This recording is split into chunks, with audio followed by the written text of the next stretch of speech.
Adrian, how do you feel personally, like not in terms of the opportunity in the bigger picture, but you personally as a bona fide motorcycle nut, and for lack of a better term, a bit of a petrol head? How do you see yourself moving forward in this landscape?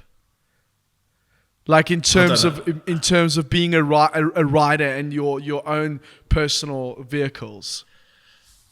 I don't know. As I say, I think I mean, I'll give you an example of something that I've purchased recently, like in the last 3 months. I've been looking. Have you ever seen like videos from Casey Neistat years ago? Yes, I've studied them. I remember watching the videos like 3 or 4 years ago.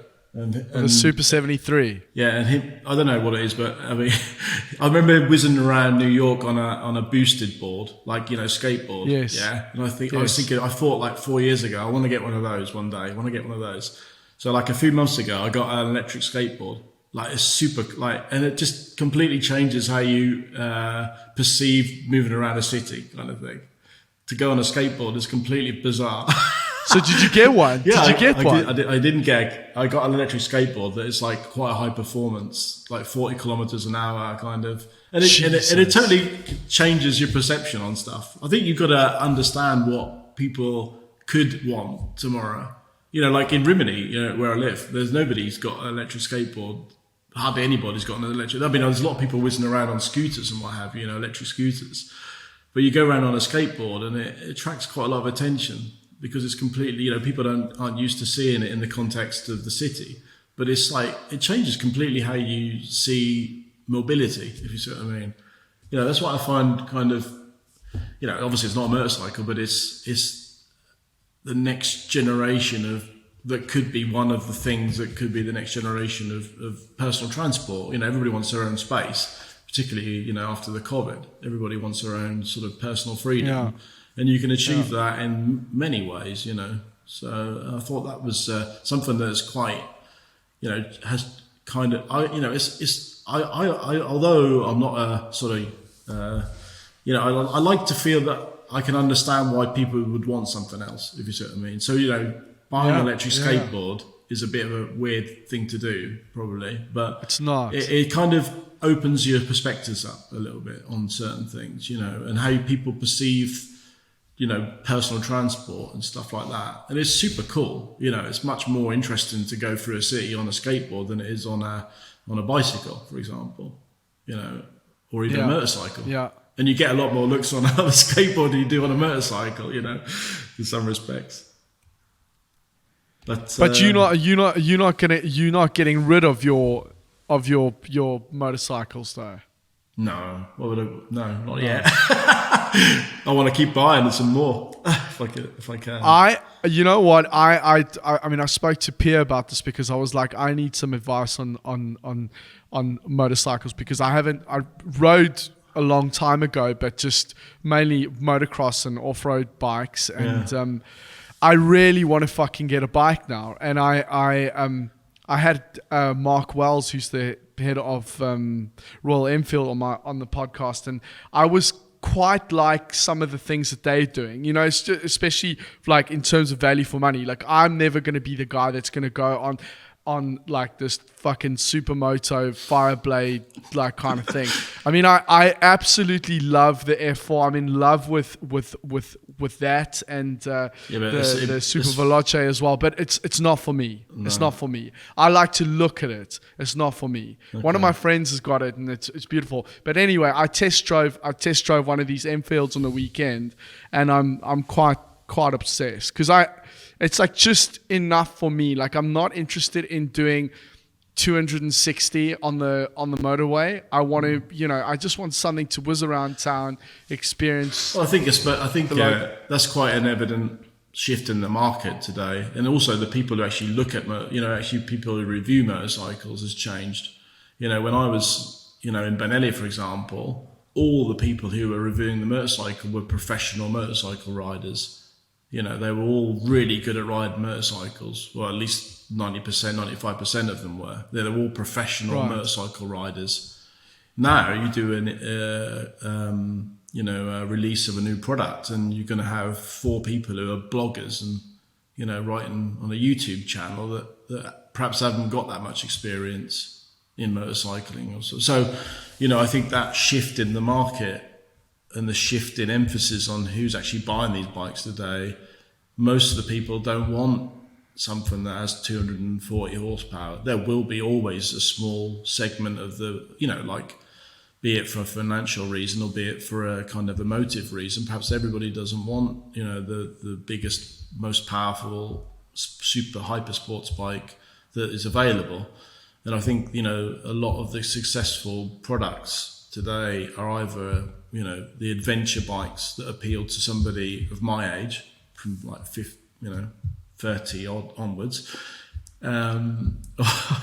or 25 onwards,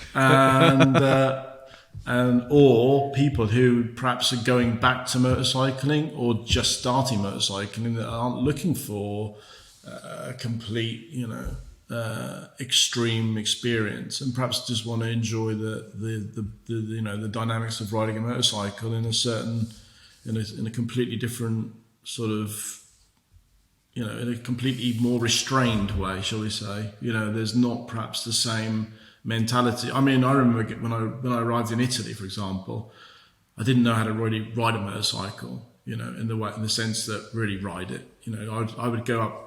There was a road called the Passo Via Maggio, which was this road that we used to go up at the weekend, and I would spend my entire weekend going up and down this road, very long road, should I say. And there was some amazing riders, people who would you'd see them, two up on the bike, with a passenger, and they'd be like knee sliding around the corner, and you'd be behind them thinking, is that normal kind of thing? I just come out of, come away from England, and I just, the mentality was, and the ability to ride motorcycles is incredible in Italy 25 years ago.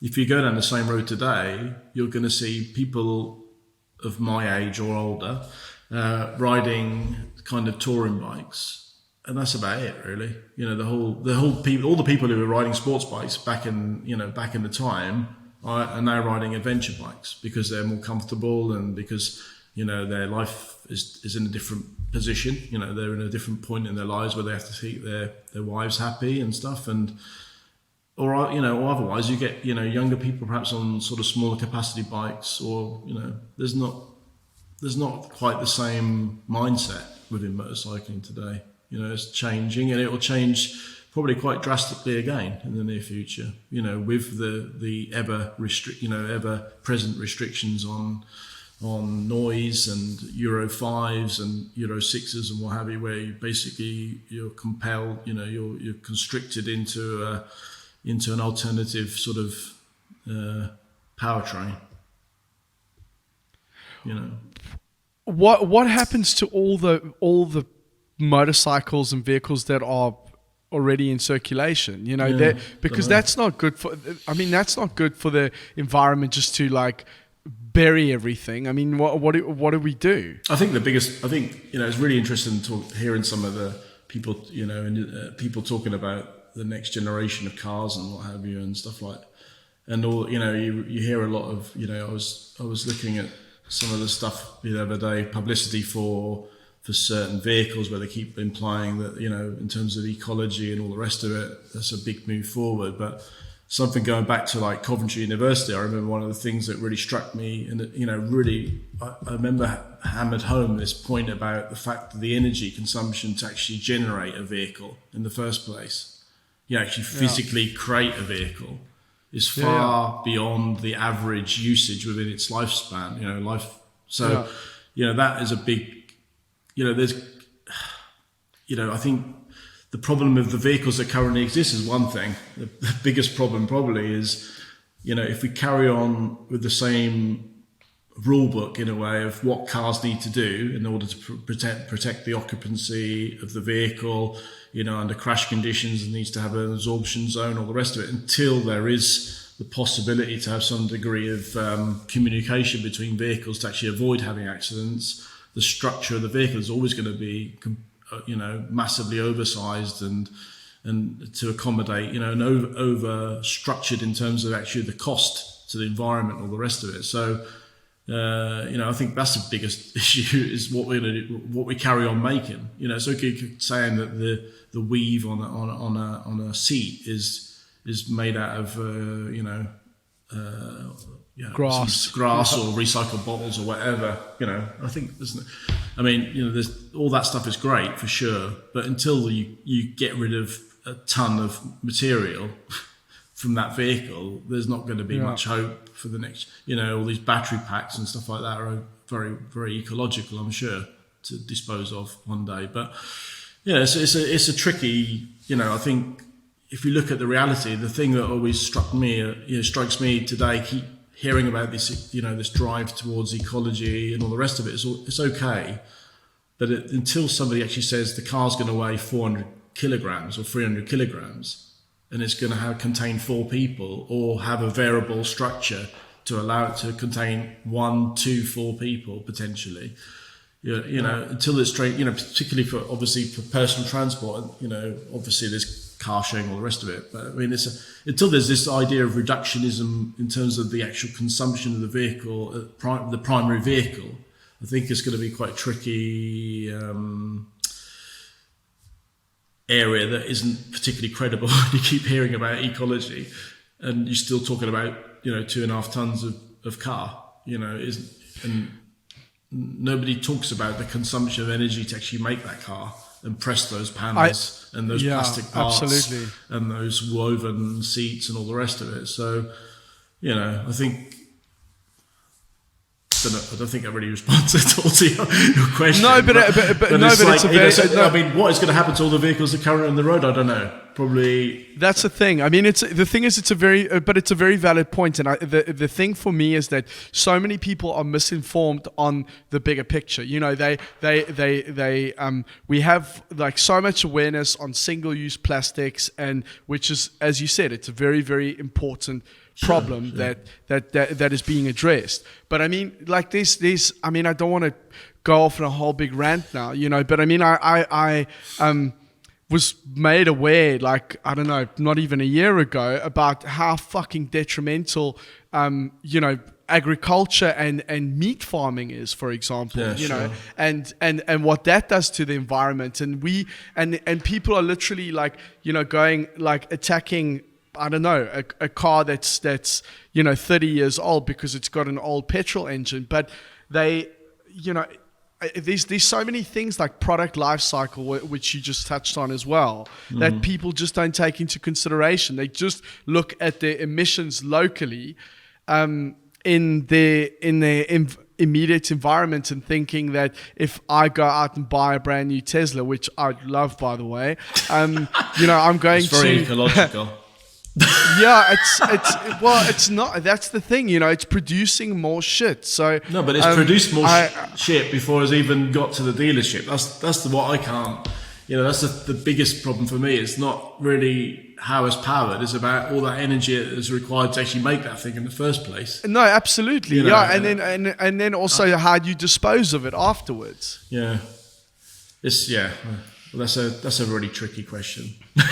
It's very, and I didn't mean to throw you under. Listen, whatever. Yeah, Adrian, do you want to touch on your latest venture at all? Or is it all still top secret shit? No, it's not top secret. Basically, as I said, I left MV just over a year ago, and I set up a company with the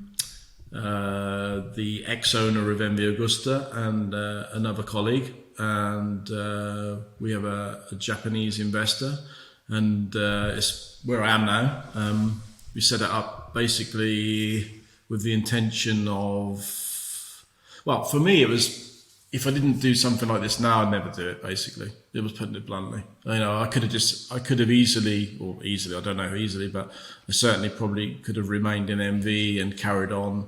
And I was, I love MV, and I genuinely hope that MV has an incredibly strong future and stuff like that with the new owners. And I think it's going to be, I put so much energy into MV over the years that it'd be a shame that they can't, I hope they carry on with the same kind of, the same kind of energy, if you like, same, and actually do a lot, more than what we probably did achieve. So, for me, MV is such a beautiful brand in terms of, the history. It's difficult for a brand like, any historic brand today is actually more difficult probably to work for an historic brand than a new brand in some respects, because you've got so many rule books to adhere to, as you know. But, I think MV is always going to have a place, for the guy who wants something a bit unique and distinctive. Whereas for me, it's like, I was sort of in a way hoping to find something new, a different stimulus in a way. I mean, to set up a new business today in the middle of COVID is probably not the best, it's not the best moment perhaps to set up a design studio. But, it's not just about, I mean, for me, it's been a really interesting experience, really difficult, really hard work. I don't think I've ever designed so many things in such a little time scale. I genuinely have worked harder, or had to work harder, in the last year and a half than I have perhaps for the last 3 years in terms of, the workload and also taking on new responsibilities. I'm much more than just a designer in this company. I'm kind of overseeing projects and I'm creating a team of people as well. We're like 23 people now, so it's quite a big team really to oversee. But so what exactly are you guys doing? Is it a mobility company? It's, basically, yeah, some days I ask myself what I'm doing, actually, to be honest. What we're doing is we're offering a design service. And obviously I've spent most of my career as a motorcycle designer, and I'm sort of fairly well known within the industry. But up until now, we've done much. My primary concern was to try to get motorcycle work, because I still want to carry. I mean, that's what I do best in a way, and at least I hope I do. But in a way, it's kind of what the intention was from the outset, to do beyond motorcycles as well, to do some other things, and we've worked on clothing, we've worked on boats, we've worked on medical equipment, we've worked on graphics, lots of graphic design work, and we've worked on some two-wheeled vehicles as well. So, I mean, obviously that's where I want to push the most, because that's what I know the best in a way. But I definitely didn't want to be restricted to doing motorcycle work. I wanted to do some other stuff, and I've really enjoyed. It's been a really, really interesting kind of experience to have to push yourself again. As I said before, you tend to kind of get into a little bit of a loop when you stay in a company for many years. And it's probably best for MV in some respects that I've left, because now they have to rethink what they're doing and how they treat the people within the company and all the rest of it. So they have to sit back and make some new rules. And, for me, it was the same thing, really. I had to rethink, I changed everything. I left a very kind of stable job to risk, also my image in a way. So I've worked really hard to retain a good CV in some respects, and now I have to do that in a company, and it's really difficult, because everything that comes out of this company, It's got your name on it. Yeah, it's got the name of C Creative, which is the name of the company. But the design work, your hallmark is, so to speak. Exactly. I don't want to cut the level down. Regardless of who the client is or what the project is, we always have to go out of our way to do extra. And the thing is, like, also getting a team of people to think like that is really, really stimulating in a way. I've really enjoyed the experience to develop a team of people around me that have got the same mindset. They're all young people. They're not, we've got a couple of older guys, but we've got a really nice mixed group of people. And that has been I've never really worked in a team. I know it sounds a bit bizarre. I've worked in the context of a company. I've worked with other people, obviously, when I was developing MVs, I was working with a technical office and all the rest of it. But as a design team, it's the first time in my career that actually, I am a design director in a way, where I have actually got to look at work from other people and say, that's right, that's wrong. we need to look at this again and go through the process. But I'm also actively involved as a designer, you know, and I'm sitting at the same desk as all the guys around me, which is, you know, kind of nice as well. I'm not kind of hidden in an office. You know, I'm still very, very actively working on projects, and I'm involved in everything that happens in the company. And having such a sort of breadth of different projects in a way is such a, you know, every day is a bit different. You know, when you work in a, you know, obviously every day in any company is different in some respects, but it also becomes a bit routine. But in this company, there's just not the opportunity to become a routine, because every day there's something new to do, or something new to look at, or something new to consider. And it could be something also, you know, and also it extends on to the relationship with the clients as well, which is a very interesting aspect of something new to me. You know, having to. So you can't say fuck too much in the meetings. Not like you. I mean, I think you must get. I think YouTube pay you on the basis of how many swear words you can integrate into a conversation. You know, but unfortunately, I mean, well, actually, you can. Believe it or not, I've been quite enlightened by some other people I've met over the last weeks, months. It's actually really, really, really interesting. You know, it's a totally different mindset to working in MV, and it's quite rewarding, and it's quite rewarding. Certainly not economically yet, but certainly on a human level, it's been really, really interesting. I've had some of the best. I've done some of the best projects of my career in this company already. Awesome. Which is a lot. You know, it's quite. You know, it's quite, and that's related heavily to the people who are involved with me as well. You know, again, you know, you meet the right people and you get that kind of chemistry going, and there's something really special about that. You know, I don't know if you were actually a designer, or you were just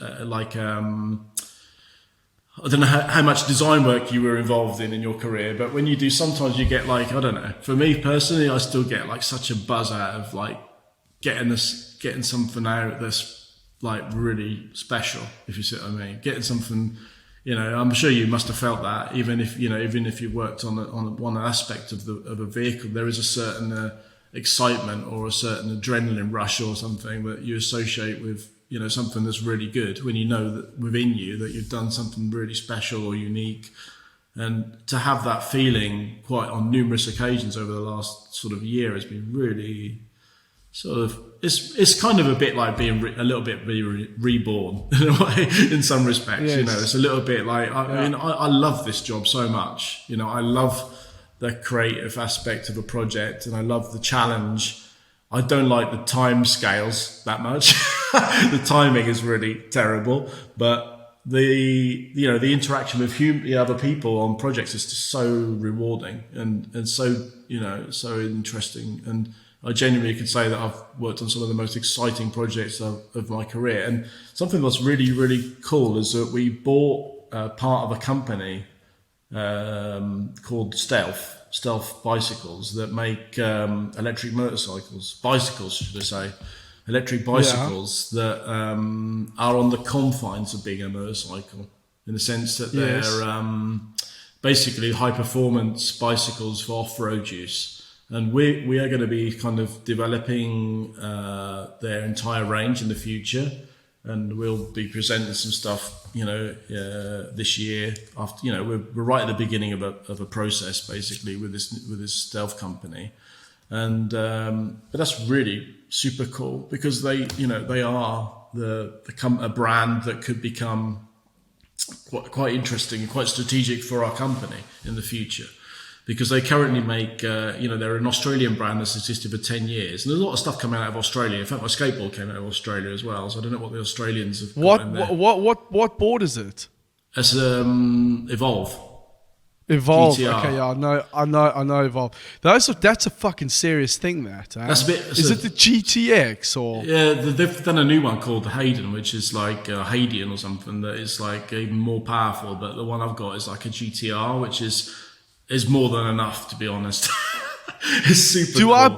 Do I buy a motorcycle, or do I buy an electric skateboard? Buy a skateboard, but buy all the gear to use it, because it's terribly dangerous. Okay. I think it's more dangerous than a motorcycle, to be honest. Genuinely, Do you think? yeah, I think it is, because it's like, people don't expect you to be using it, if you see what I mean. Like a motorcycle is a bit like that as well in some respects. But when you're on a skateboard, they don't really expect you to arrive on at 30 kilometers an hour kind of thing.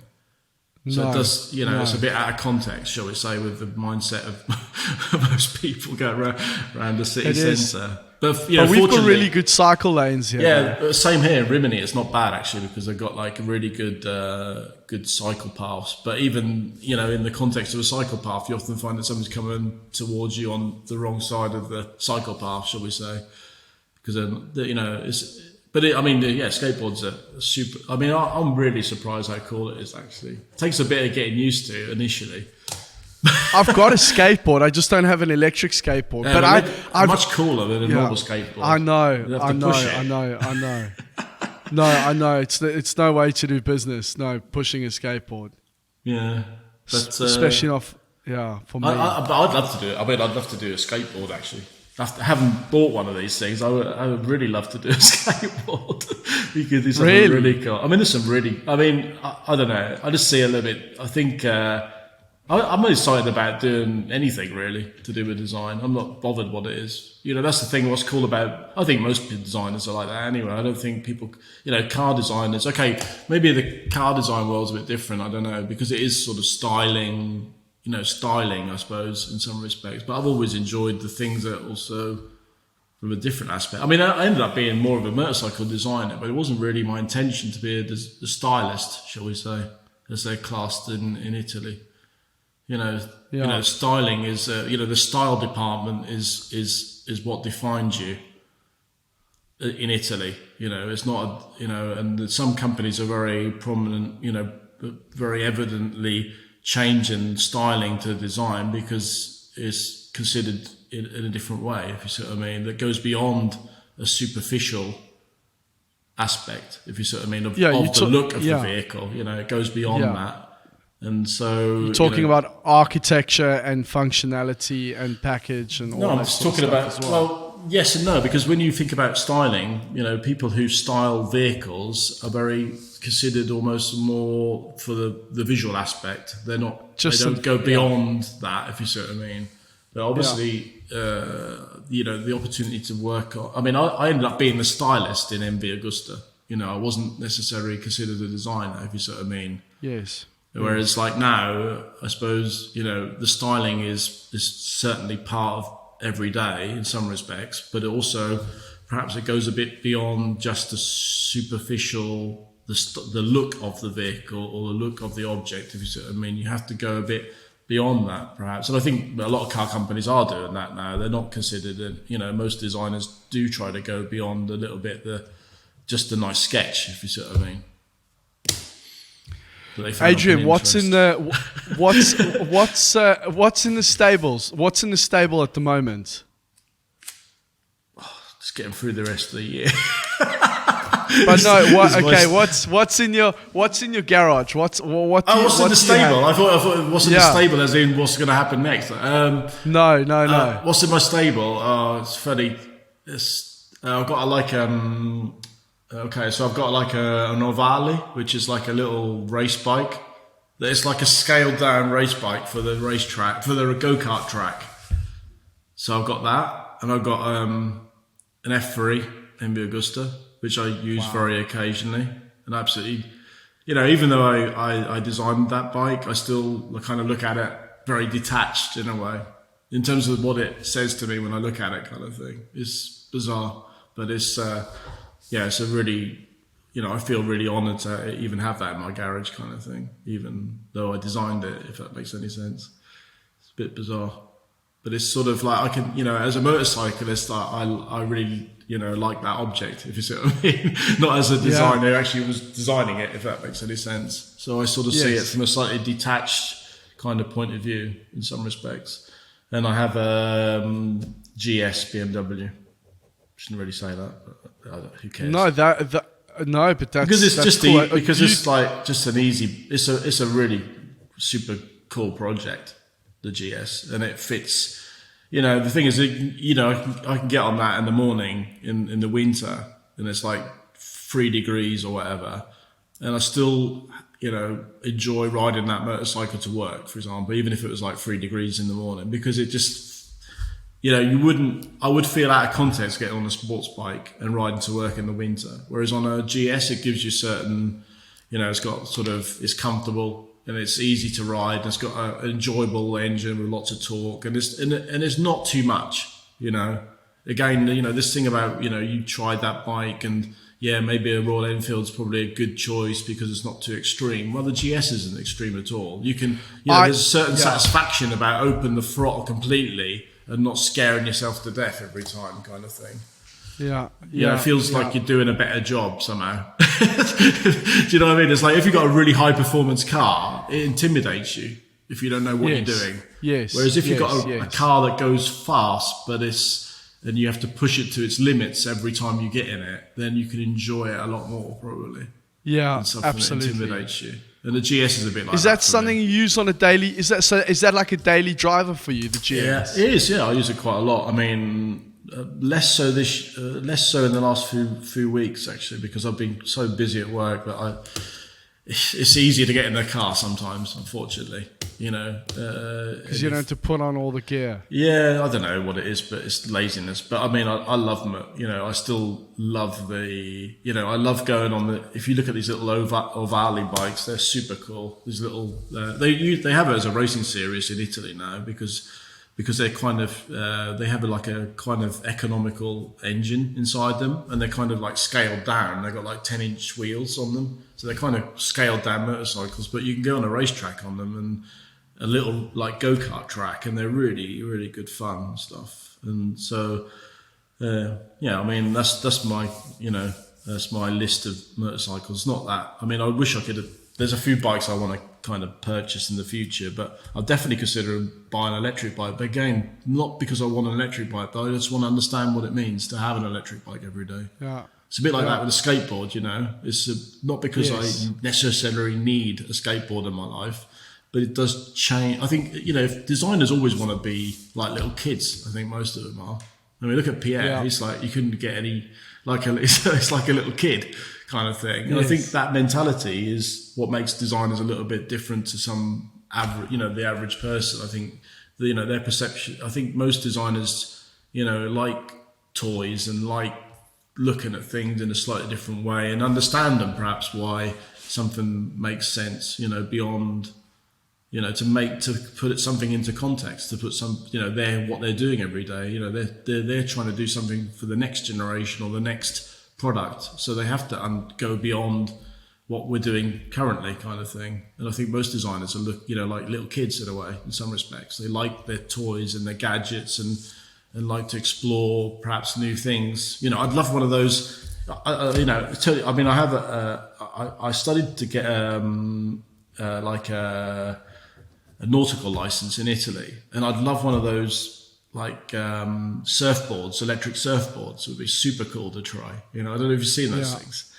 Stuff like that. Yeah. It's like things that kind of, that doesn't exist. That didn't exist previously. And now there's something, there's a new transport device, you could call it. But they still they're so expensive. I was looking into them a lot because we're surrounded by water. Yeah. And they start at that kind of money, if you want to get one with the beans, I mean, you're looking at like 15 grand, and it's like, you would chance it on like the 5, money you're making out of YouTube. Think about it. You could probably have. I'm not making any fucking money yet. I need to count. Yeah, but you will do after this interview. Think of how many people are going to watch me. Will. Exactly. Hundreds. A lot of people are. About millions. A lot of people are. But listen, you what, Adrian, what you can do when you guys have got stealth up and running, then I could be like a brand ambassador for you. I won't say fuck as much, and you guys can pay me a salary. That's probably the reason you're not getting the hits. That's probably why you're not getting the hits. Because I swear too much. It's bloody hell. I tell you, terrible. Anyway, I mean, it's worked out all right up to now. You got some famous designers on board finally. We got some big names and some and as you put it, some people from the bottom of the barrel. No, listen to me. I need to. No, you thought I forgot about that. No, stop. Listen. I have to clarify what I meant because you took it the wrong way. I didn't mean scraping the barrel in terms. No, listen to me. I didn't mean scraping the barrel in terms of the caliber of person. I only get the cream of the crop. I meant in terms of my buffer. Like we normally have like 5 or 10 episodes in the can at any given point, so that if I have like, you know, a bad couple of weeks of not recording, then it doesn't put the whole thing at risk. That's what I meant. Yeah, okay. So that's what I meant by scraping the barrel. You won't be getting a bicycle. You are. I'll be getting a bicycle from Stealth. Yes. Okay, I'm back on the Christmas list again. I've really enjoyed. You know, I've been listening to obviously the other people. You know, I haven't listened to all of the podcasts, but I certainly listened to some of them, and it's interesting how. So you know, it's kind of this very. You can draw comparisons to a lot of these designers, the kind of roots, and you know, it's actually quite. There's a sort of underlying similar story. You know, my age group, the lack of internet. The lack of understanding in a way. I've heard that a few times, and it's true because it genuinely. And also, I think it's quite interesting how you reflected on a lot of the younger designers today as well. You know, I'm working with younger designers, but you can see that there's a totally different approach to how things are done now.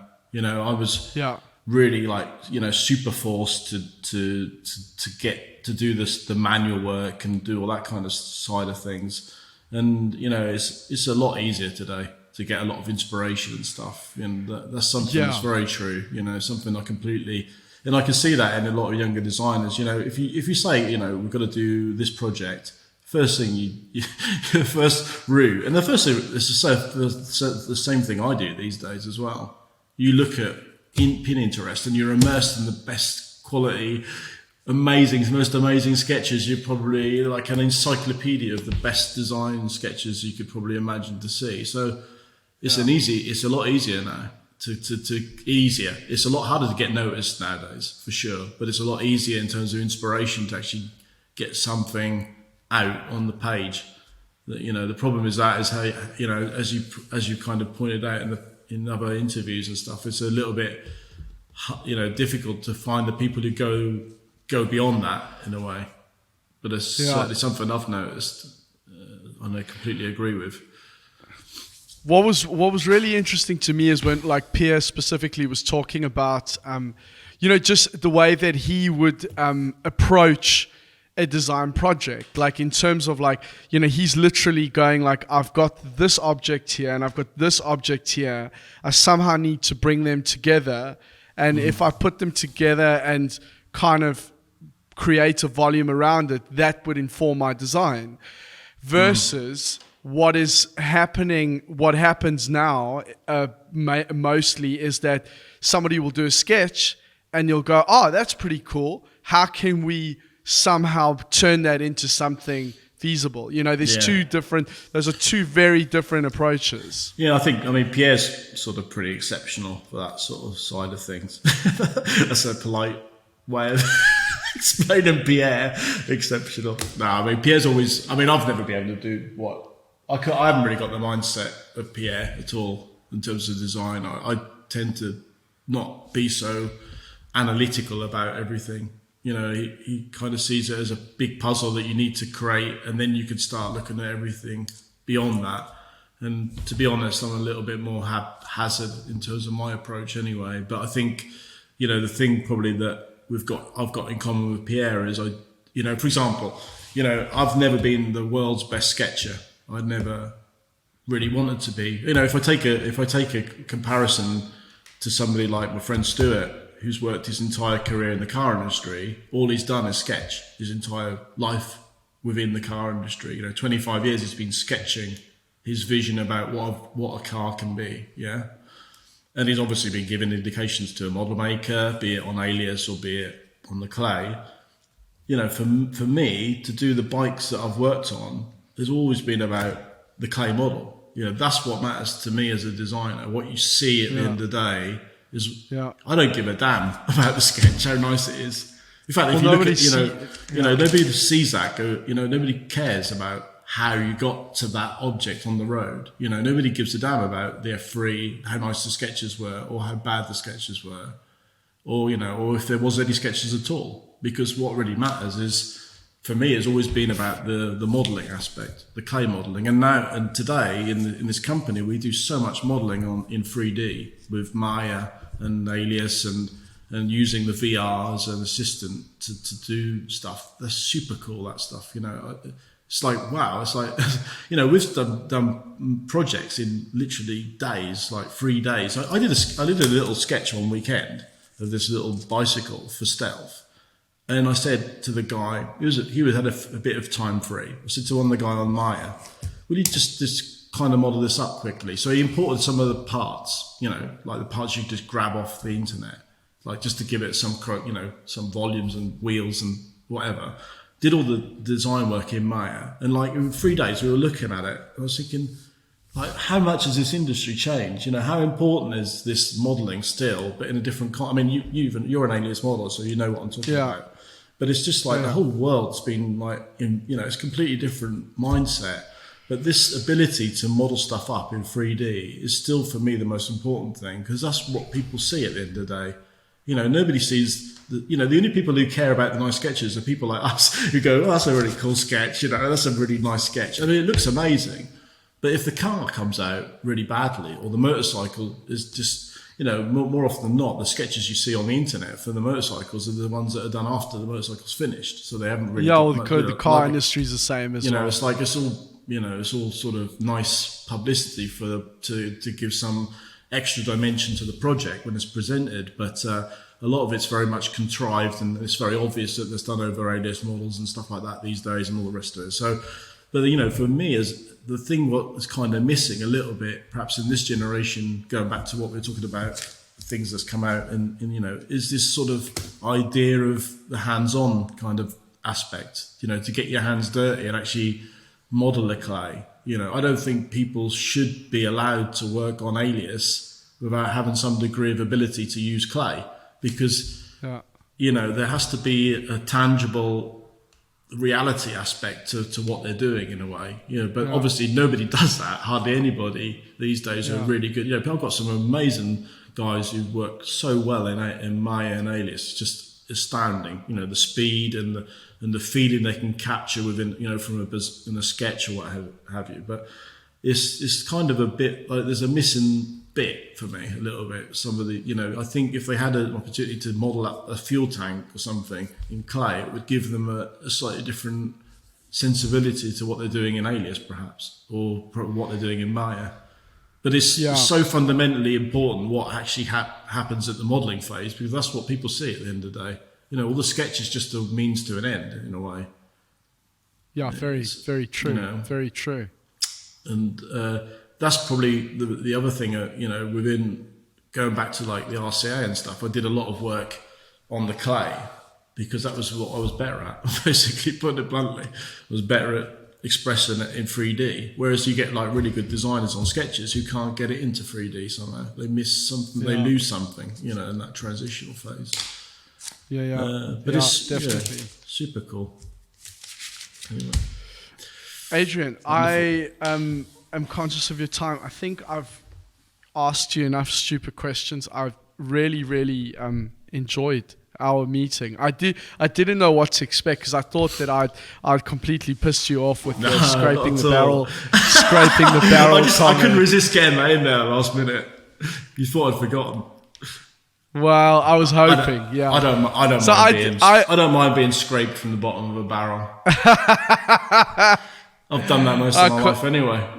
So, no, that's not true. Come on. Listen, listen. Do you have any parting advice for the young people out there that are maybe going through a tough time due to COVID and can't get a job?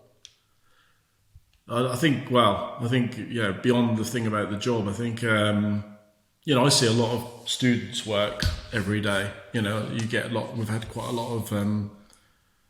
It's kind of bizarre when you look at students' work today. It's actually amazing how many the difference as well from the particularly in the motorcycle, because we're like considered a motorcycle design company, although we're definitely not just a motorcycle design company. But obviously people associate with this company with myself, and they know that I've designed motorcycles. But it's amazing, for example, like get a lot of people from India now, where there's a big growth in the design, student design world. There's a huge amount of people who love motorcycles in India, and so it reflects on the people who are interested in getting into the motorcycle industry, and you get this huge volume of people from India and what have you. But that doesn't really answer your question, so I don't know why I mentioned that. I just kind of came into my mind that there's a lot of students that come from India these days, particularly in the motorcycle world. I think it's not easy. Like, and it wasn't easy when I was, a student at all. I worked my absolute arse off to do what I'm doing today.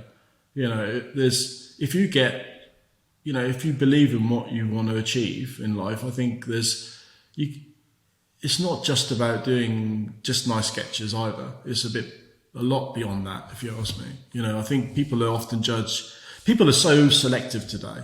I do it every day. You look at Instagram and you look at Pinterest, and the quality of work is amazing. There's a very, very high standard average standard today is incredibly high, be it renderings, be it alias models. People like, people have set certain, Daniel Simon changed a generation of designers, with his books and his work.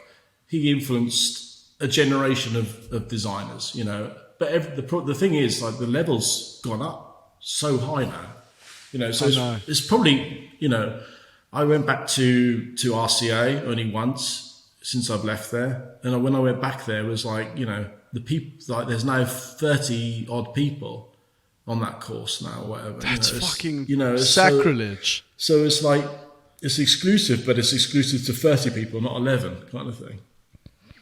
So it's a lot more. So certainly getting, the competition is really high. The expectation's really high now. So it's, basically you've got to distinguish yourself somehow or other. You've got to go beyond what everybody else is doing. And that's I think that's the $1 only million question. That's not something. How do you define that? I think you can do. I've worked with some really young guys and girls as well, young designers, and there's people who work that really hard, and there's people who kind of play it easy. They've probably had quite an easy route through university. They're probably quite talented as well, and they can afford to sort of rest on their laurels a little bit, But there's a lot to be said for people who really put the extra mile in, who show something extra, something beyond. And that isn't just about the quality of a sketch, or it's just the fact that the extra energy they put into something.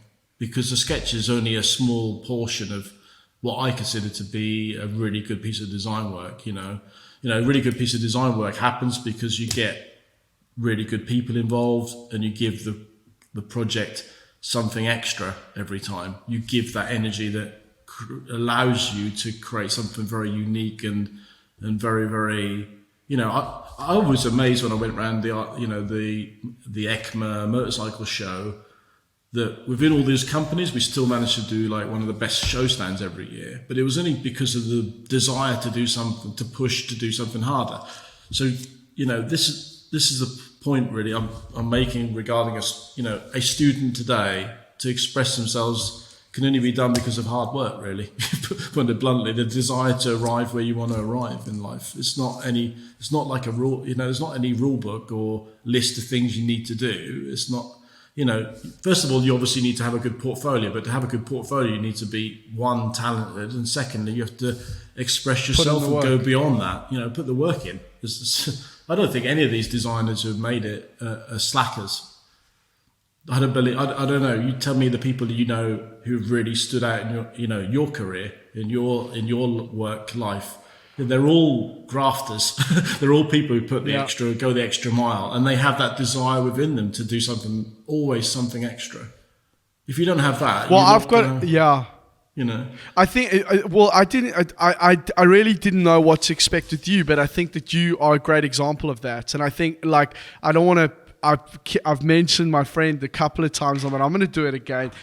buddy Ian Kettle, who's a designer at Tesla. I mean, he for me was when we were at university, and he went to the RCA as well. He was not necessarily, in my view, I mean, some people might dispute that, but he wasn't necessarily the most fucking gifted artist in the world. But there was something unquestionable with regard to his work ethic. And his career has just, I mean, it's blossomed into, I mean, he's going to be one of those names from my era that will, I mean, it's going to mean something one day. And it's not because he was given anything. I'll let you into a little secret. So if Gordon Wagner listens to that, this will probably get some of his henchmen on me. But I remember the Gordon Wagner, who's the head of design, Daimler Design today. At RCA, he would do these sketches that were massive, like on A1 sketches, and all the wheels would be kind of slightly not in perspective and all the rest of it.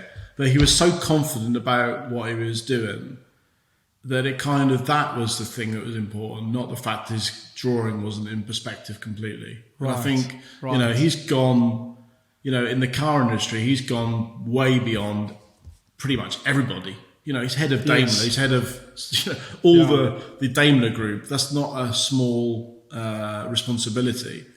And he's probably, he's done some, amazing stuff for Mercedes in the last few years. So, that's a really good example. And I don't think he was necessarily the best sketcher or the best designer, but I think he had an inbuilt determination to go the extra mile, to make the difference. And obviously he had a lot of luck and he met the right people and he got, and he did a great job, and he probably worked quite hard to get some of the, the SLR done in production, all the rest of it, So, I don't think, the talent is super important.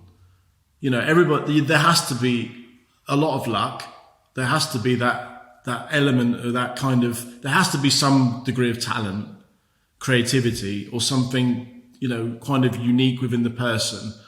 That's not so you can learn how to sketch or render, but you can't learn that extra thing that makes something magical. Something, isn't really like a bullshit word, magical, because when I do something, or I've worked with people who do something magical, or do something that is beyond what I would have hoped for in a way, it is kind of a unique kind of sensation. It is something very emotive and very, it isn't marketing stuff. This is like, people who make, stuff that is really special that comes out of companies, comes out of teams or people that have something unique to say or have this inbuilt desire to do something a little bit special every time. Because otherwise it just doesn't happen. If you haven't got that energy going on within a group of people, you'll never do something unique or special.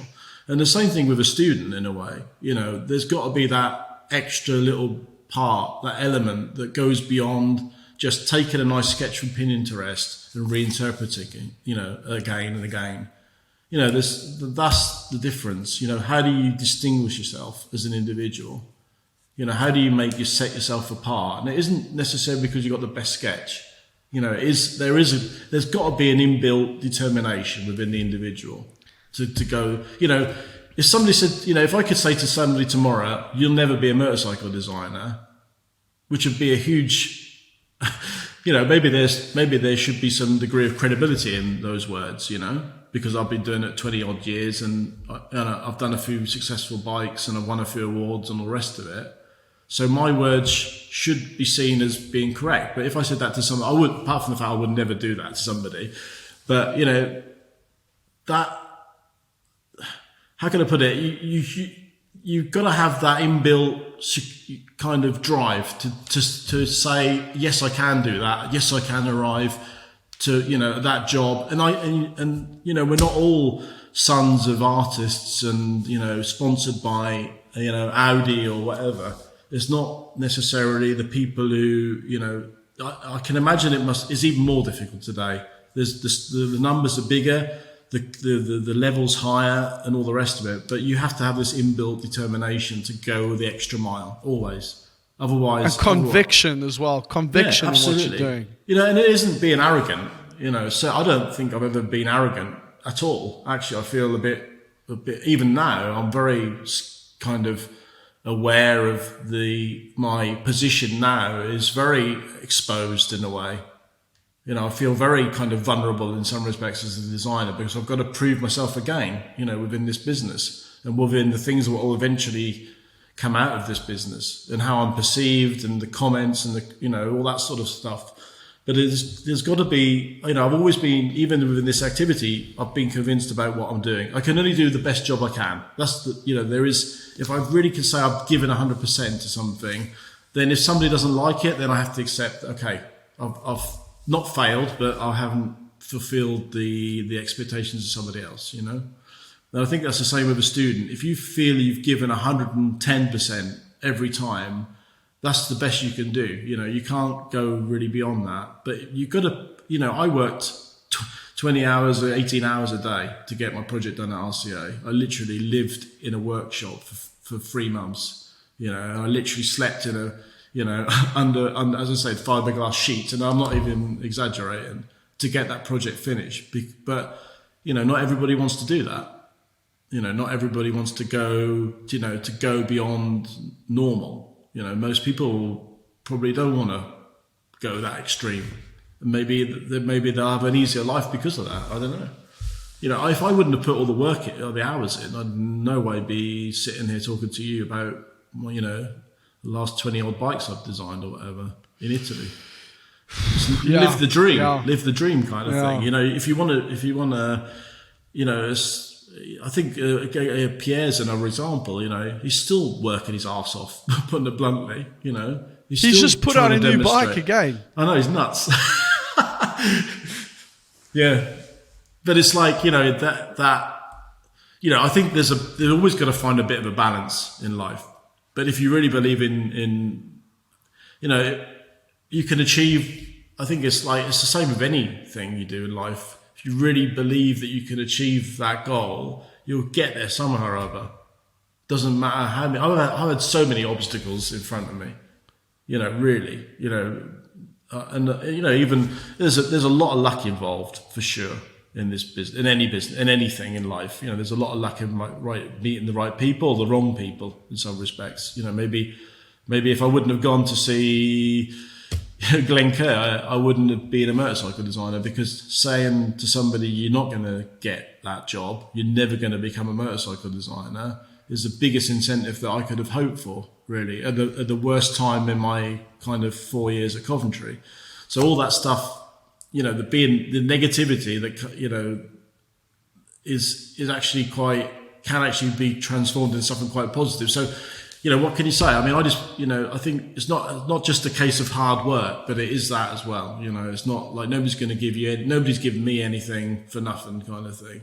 And the stuff, going the extra, doing something that unique and special, it takes you to give something unique and special. It's not just, on a plate. It's not like I sit down in the morning and think, I'm now going to do like an award-winning motorcycle, or I'm now going to do something that's going to win the best bike show, Right. It's just, every day is like that for me. Every day is, I'm going to do the best I can today. I'm going to do, it could be anything. It doesn't matter that it's a motorcycle. It's not, when I worked at MV, it wasn't about really MV. Designers don't work for companies. They work for themselves. I'm convinced of that.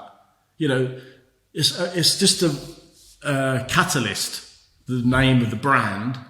But all these individuals are just doing it for themselves at the end of the day. Yes. They're not doing it for Jaguar. Nobody's working for Jaguar. The guy who makes a difference in Jaguar is doing it because of his own desire to make that Jaguar special. But it could be a Kia, or it could be a Land Rover, or it could be a whatever, or a Neo. It doesn't... It's the individual that makes a difference. It's not the brand. The brand is just a catalyst to make it all happen, to make it all this vision of this individual. And it's the same with a student in a way. The catalyst is this university or the Instagram page they post their designs on. It could be that in a way. That's the way I see it. I mean, it's a number of factors. It's not about one. It's not like a shopping list where you say, well, if I do that and that and that, I'll be on the right route to become a really good designer, well paid, not working in Italy.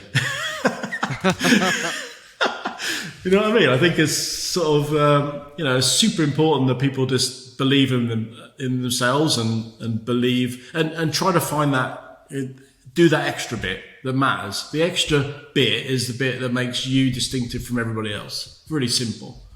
I'm not the best stylist, I'm not the best designer, but I've done some really cool stuff because I've just done the extra bit. They've gone the extra mile a little bit. It's like, I'm sure that's the same in different, walks of life. If you're a really good, filmmaker, you're always going to have, regardless of the film you're working on, you want to do something extra every time, something special to make it unique, to make it, to capture that audience that you have on the last film. These filmmakers who continuously exit with the next best, the best film, a series of films or whatever. It's the same thing with them. It must be the same thing. They're looking always for something extra to give that something.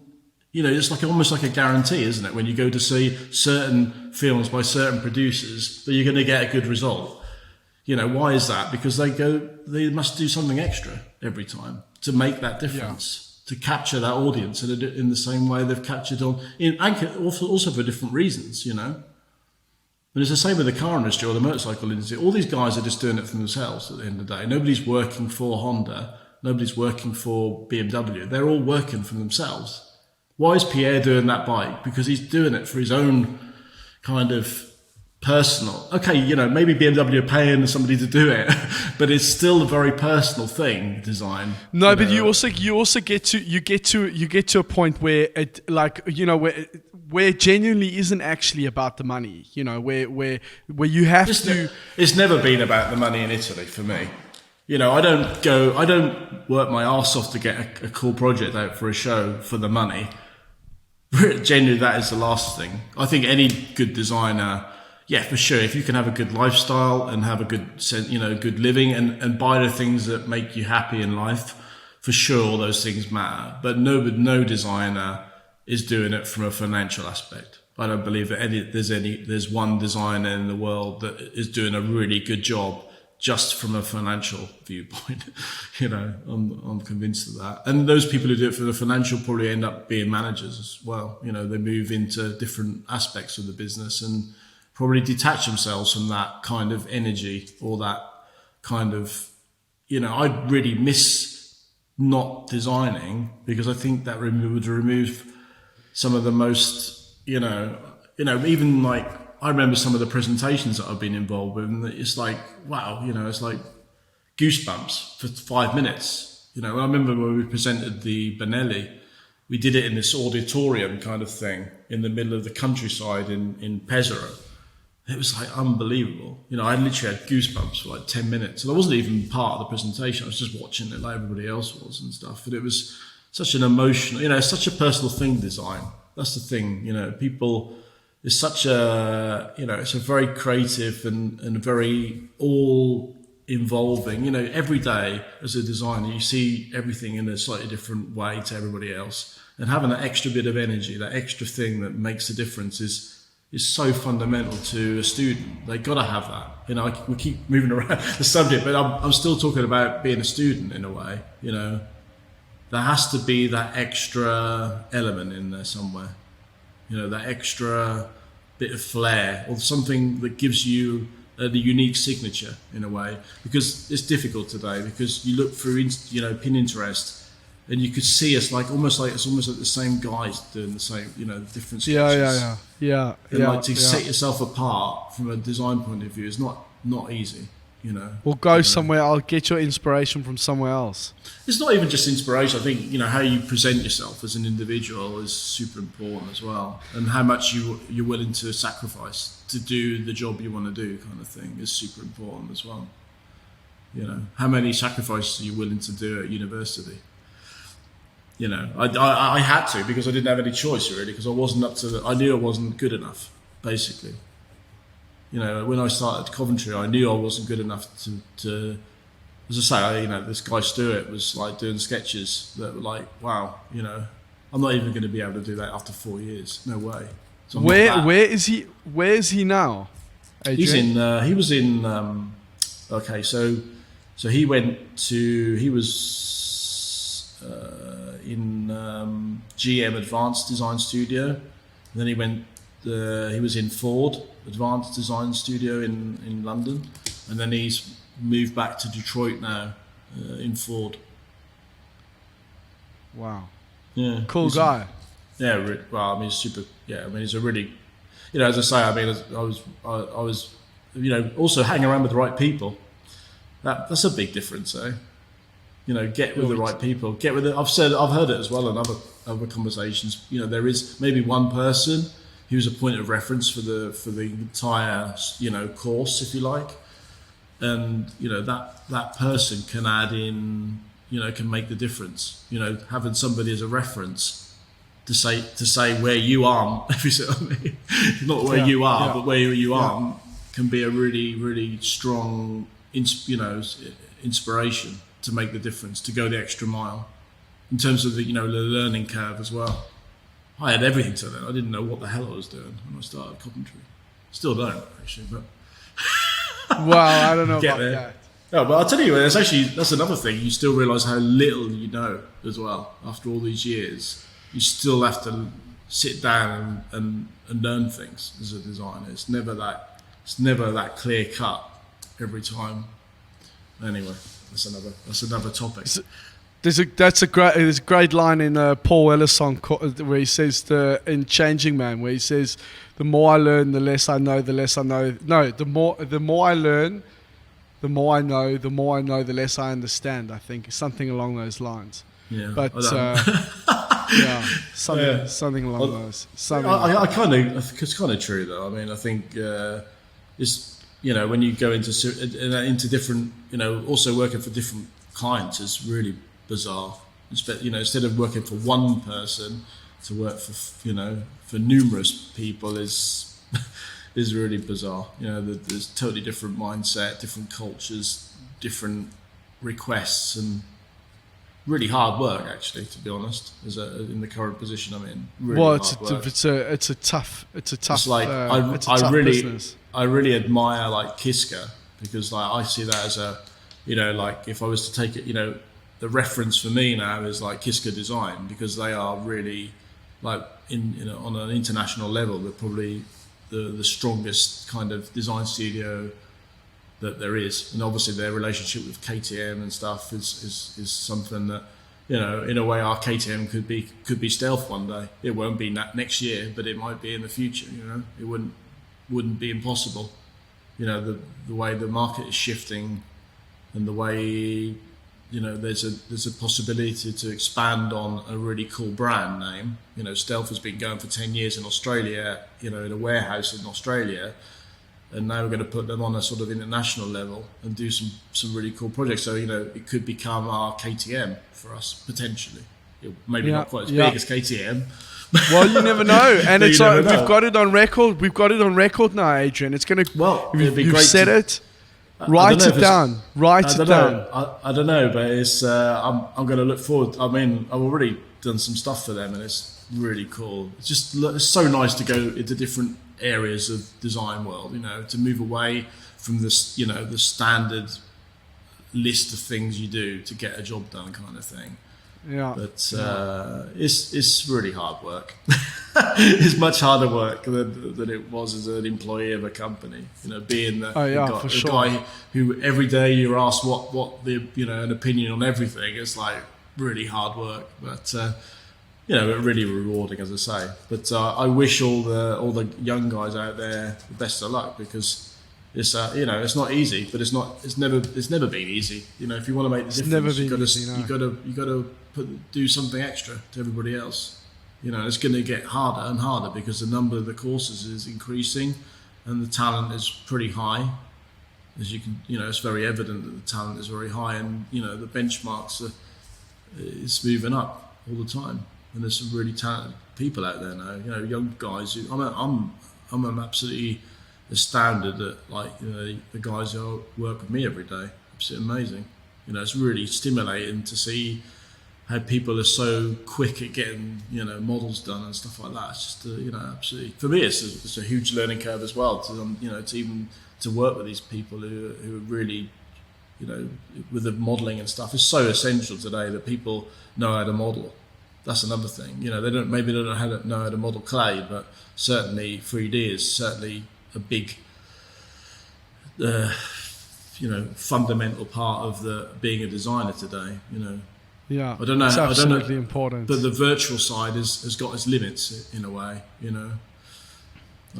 Having worked for many years with people in virtual world, there is certain limits to how much you can do in that world, which is why I sort of mentioned before. It's a shame that people who model in Alias don't have some sort of physical experience related to that to make it more tangible. I'm not saying you need to model in clay to understand how they model in Alias. That's certainly not the case because most Alias models don't model in clay. But they have that kind of degree of sensibility to how why surfaces, a core line and all the rest of it is all right, yes. From a theoretical point of view. But when you physically model something up in clay, it's very interactive. It's very, that makes a difference. Actually, I think the reason why MVs are really special is because there was a lot of time spent on the clay modeling, and I was the key modeler in all the projects I worked on. So that really made the difference, I think, to see the shapes and the surfaces sit on the bike, feel the bike. It's not just a visual thing. It's something very tangible. That's the difference between cars and bikes. There is that interaction as well. There is that kind of physical connection, like touching the tank and being on the bike. You're part of that bike. You're not. It's not like an object like a car where you see it detached in some respects. You don't have to lay on. You don't lay on the car, if you see what I mean. But you would. Well, it depends where you are. Some parts of South Africa they do that. Let's not talk about your seeded career. Seeded career in the car industry. I don't know what you've been laying on recently, Sam. But anyway, yeah. So yeah. Anyway, all interesting stuff.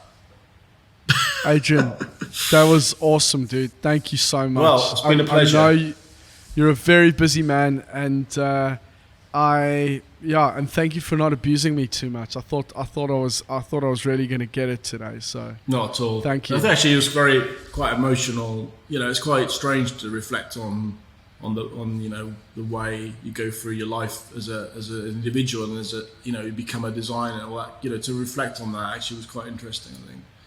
Actually a bit different to how I imagined tonight, talking about the, because it's a very, it's a very personal thing, design as well. And when all these things that influence what you do in your career, obviously there's a very, very human aspect to designing and what you're trying to project as an individual within the work you do and stuff. So yeah, it's quite nice to actually sort of discuss something so openly.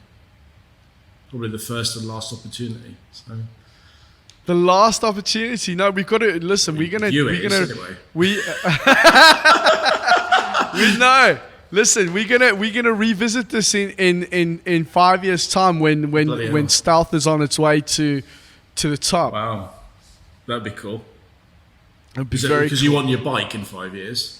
I want my bike in 5 years. Yeah, and okay. I want to be by then I'll be like a big dick influencer. So you guys I can be on the payroll and I could be promoting your vehicles on my fancy podcast, which hopefully will be generating money by then.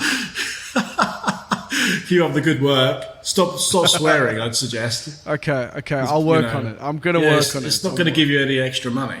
So do you not think? I don't think so.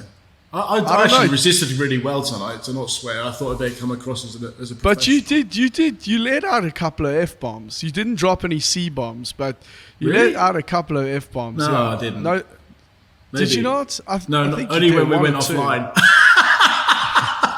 Only when that bit you can cut out.